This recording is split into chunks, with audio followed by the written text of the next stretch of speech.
Finally, I have found a spare moment to sit down and start a project. It has been months since I've been able to start something, and it seemed like for a while there I had so many started and not many finished, and now I have finished all of them, and I had nothing to do because we've been moving, so finally I got to sit down and start something new. I just grabbed one of those old, not old, but the Dollarama boxes, those wooden boxes that kind of cheap looking, but I thought I'd make something cool out of it, like a doorway diorama inside the box to make it something easy to prop up and display on a shelf.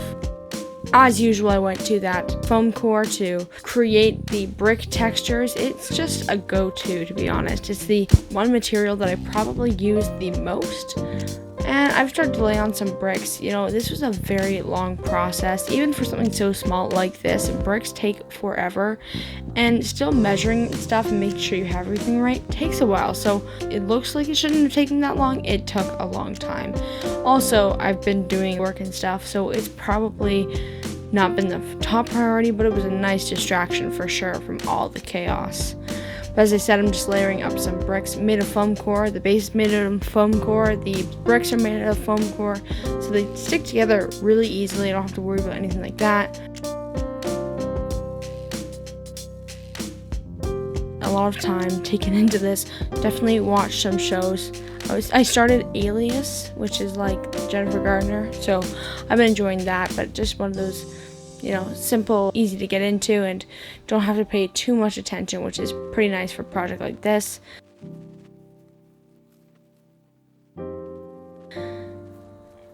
I've kind of been missing all my tools. They've been packed away for a little while, and only now recording the audio for this, being able to finally unpack things, it's nice to have everything back. So I should be back to the regular way of building, but for now I've been using just popsicle sticks and cutting everything with an X-Acto knife. Long, painstaking hours just cutting popsicle sticks down.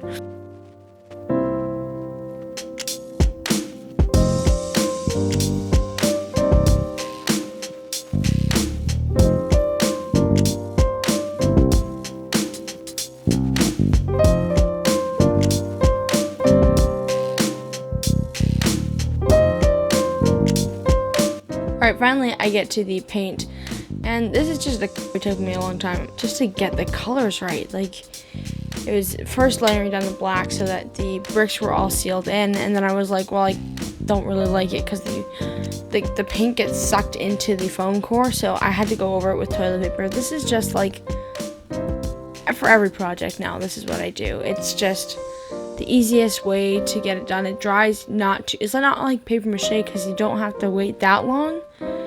So it's super easy, just Mod Podge, water, and toilet paper. And it gives me that brick look in seconds. It's perfect. And especially because when I have my heat gun out, it's super, super simple. Here I got the brick layering, and it's just a lot of base coats and then changing the color because I didn't like the tone, and trying to get that real brick look. I can't even tell you how many hours I spent on this. It feels like an eternity that I spent on this, but I'm glad it's done. I really think that the result was worth it. All the painstaking hours was worth, and just the way it looks on the shelf. I'm pretty proud of how it turned out. This is the white part, the brick spackle plaster or whatever it is. It's just, this was the one I did multiple times over. It was just never looked right, and then I had to go retrace all the bricks, change up the colors so there's enough variation. I was finally relieved when I can get into some brown washing and adding stuff and details like that, because I knew that anything I didn't like I could cover up. So it was a bit of relief to see some of those spots disappear, those spots that I had to look at for hours. This door is my favorite bit. Having this done, the way it looks, when I get to the glass part too, I just love how it turns out. I really do think that popsicle sticks are just so simple to start working with, and especially when I have my real tools out, I can cut them really easily. And the whole way that these, the window and the door turn out, it really gives it the old building feel, which is, as the pinnacle of the build, it's very important to have those right.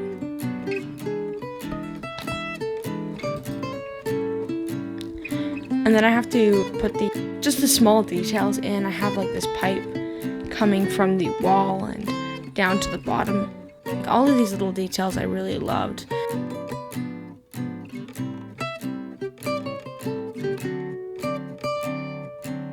Last minute thought I'd add curtains to the window to make sure that, I could block off some of the empty space back there. I wasn't doing anything back there, I wasn't adding light, so I wanted to make it simple and easy. So thought I'd grab some curtains. I just dipped them in Mod Podge, let them dry overnight, and then I started painting them to make them all look old and ragged, and it really added that dimension to the window, which I didn't know it needed, but definitely did after looking at it and being like, I have to either put something back there or have something just in the middle to block it off a little bit, and it definitely ended up working. Just adding some of those wires, which wouldn't stick down, which was so frustrating, wouldn't stick down at all, so I had to glue it multiple times.